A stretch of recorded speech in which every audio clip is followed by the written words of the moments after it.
Let us jump straight into freezing a specific moment in your video on CapCut PC so you can pause the action, add a voiceover, or highlight a critical detail. Start by dropping your footage onto the main timeline at the bottom of the screen. Play your clip back to find the general area where you want the action to stop. To hit the precise frame, click on your video track to place the playhead line near the spot. Then tap the left and right arrow keys on your keyboard. This allows you to step through the video frame by frame until you reach the exact image you want to freeze. Once your playhead is placed precisely over the frame, right-click directly on the video clip in your timeline. A context menu will pop up on your screen. Scroll up to where it says Edit, hover over it, and then click on the option that says Freeze. CapCut instantly splits your video and places a frozen frame image right between the split clips. By default, this generated freeze frame is set to last for 3 seconds.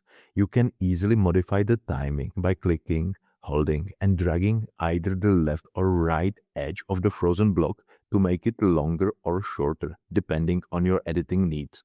The important thing is to understand the main trade-off when inserting a freeze frame into your project.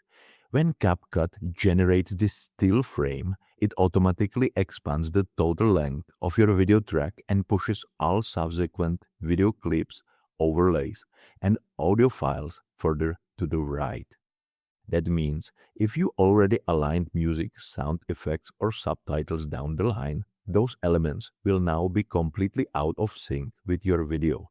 You gain a dedicated pause to add callouts, zoom in, or explain something, but you lose your original audio timeline alignment and must manually adjust your audio tracks afterward to fix the timing.